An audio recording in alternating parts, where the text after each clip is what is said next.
Trump, abuse of power and obstruction of Congress. The vote along strict party lines.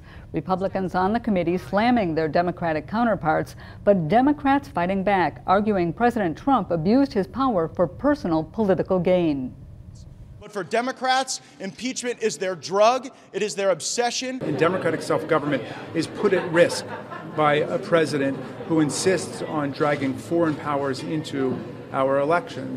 President Trump also weighing in, calling the impeachment process a witch hunt and saying the Democrats are handing him his second term in office. My poll numbers, as you know, have gone through the roof. Fundraising for the Republican Party has gone through the roof. We're setting records. Nobody's ever seen anything like it because the people are disgusted. The articles of impeachment next go to the full House for a vote, then on to the Senate. The president also says he looks forward to the Senate trial, where Republicans hold the majority. After our snowfall yesterday and more headed our way tonight, those who love tubing have something to look forward to very soon. Sylvan Hill in Wausau scheduled to open for the season tomorrow, and workers there very busy getting things ready. This year's been a little bit different. It's been cold and it's been snowing pretty early, so fortunately we're going to be able to open up on time and everyone will be able to come out and enjoy the hill this weekend. And they are expecting a large crowd for Saturday.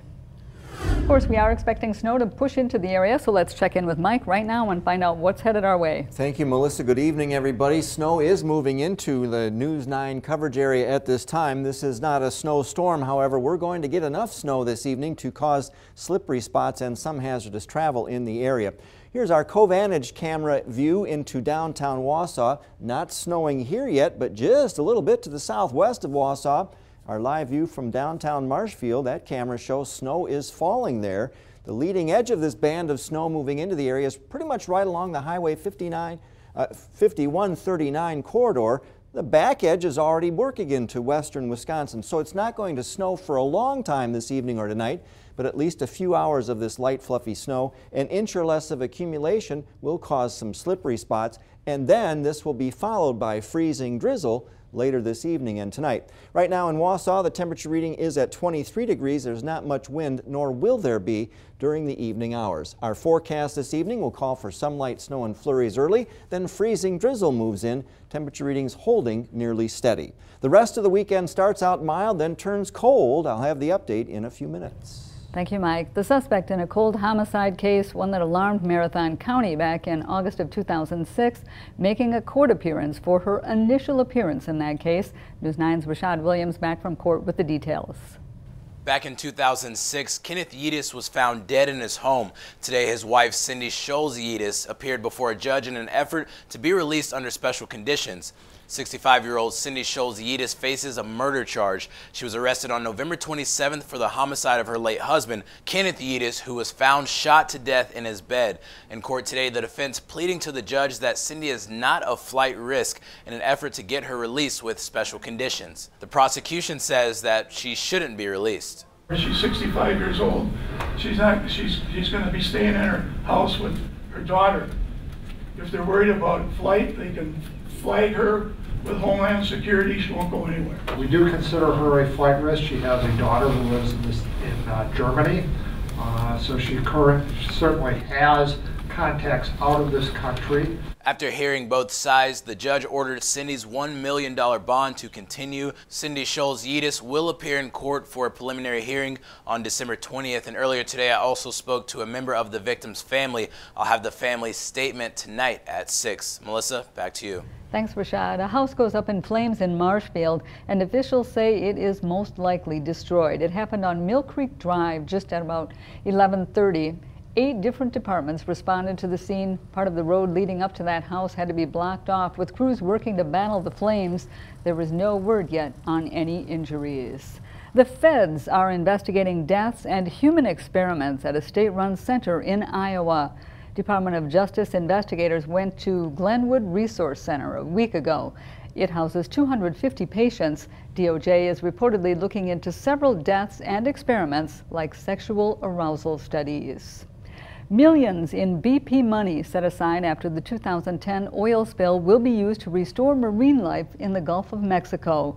Federal agencies have approved $226 million in projects from an $8.8 billion BP settlement.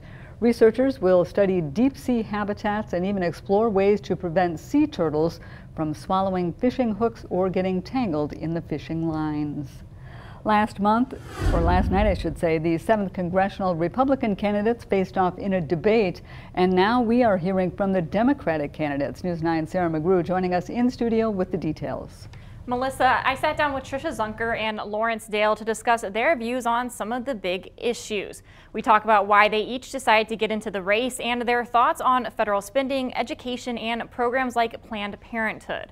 I'll have a closer look at their campaigns coming up tonight at 10. Sarah, appreciate it.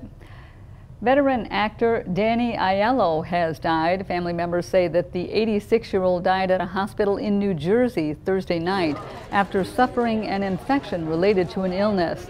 The native New Yorker is best known for his appearances in Moonstruck, The Godfather Part 2, and Do the Right Thing, for which he earned an Oscar nomination. He is survived by 3 children and his wife. Holiday travel is expected to break records this year. AAA expects nearly 116 million people to leave their homes for a holiday destination. The travel group says it's looking specifically at Saturday, December 21st through January 1st. Most of the travel will be done on roads, but about 7 million Americans are expected to fly, the most AAA says since 2003. Secret Santa may get Scrooged. That's according to JobSite. A majority of millennials ages 23 to 38 are not fans of the holiday tradition. They say Secret Santa is a financial burden and fear that they are judged by the gifts that they give. The UK Jobs Board found that about 73% of